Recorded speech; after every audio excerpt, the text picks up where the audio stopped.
Star Wars, specifically Star Wars TV, Star Wars on Disney Plus. There's a lot going on with that right now. We know there's 3 shows. Season 7 of Clone Wars. Mandalorian, which drops November 12th. And at some point in time, the CASSIAN ANDOR series, which I do believe that they are shooting right now, or they are in fact getting ready to shoot. But there was a little thing today, a little announcement today that seemed to kind of slide under the radar, right? A little bit of a slide under the radar on this mofo. And that would be Disney quietly announces a 3rd Star Wars series for Disney Plus. Now, it's not Clone Wars.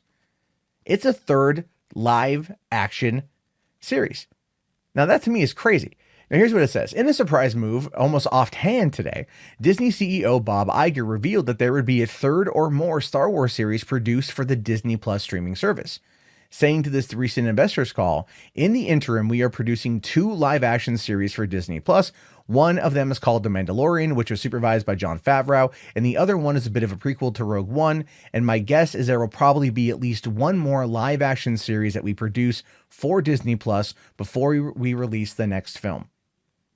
Now, that to me is fascinating. That to me is very, very, very fascinating, because what precisely could that be? What precisely could that be? Be a number of different things.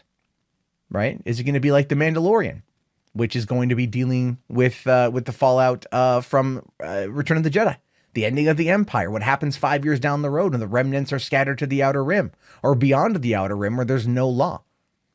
What's going to happen with that story? Are they going to go from that era? What about Cassian Andor, a series that's going to be a prequel to Rogue One? How many seasons is that going to have?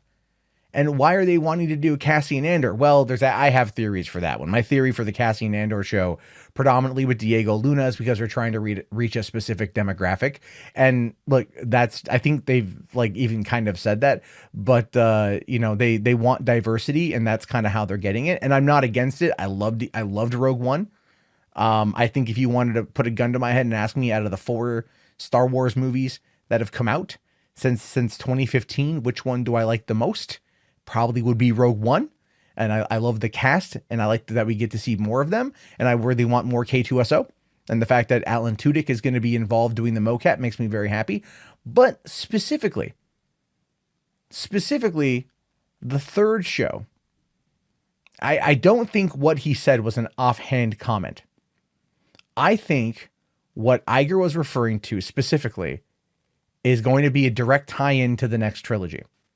And we're going to talk about that here in a minute, but there's going to be a specific set of showrunners that are going to be handling the next trilogy that we know of. That 2022 is when their film comes out. So in the interim, so 2019, 2020 for The Mandalorian, 2020, 2021 for Cassian Andor, 2021, 2022. What if they do a live action series that ties directly in to D.B. Weiss and David Benioff going into this next film? And what if D.B. Weiss and David Benioff also plot out that show? What if they write that series leading into their next film?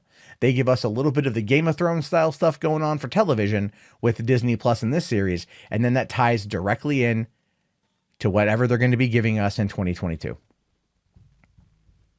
That's something that's fascinating to me. That's super, super fascinating to me. And I really, really, really want to see what these dudes come up with, because, and I may be the only person on YouTube at this point that's actually defending Game of Thrones, because I really do like where Game of Thrones is at. I think it's been a great season. But then again, there's a lot of fight me elements on that one. But that being said, a 3rd live action show is probably going to tie into what's coming next.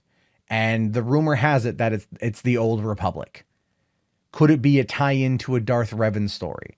Could it be something that we got out of BioWare's The Old Republic? Who knows? The question is but now the fun begins, because we get to speculate for a while. So let's have fun with that.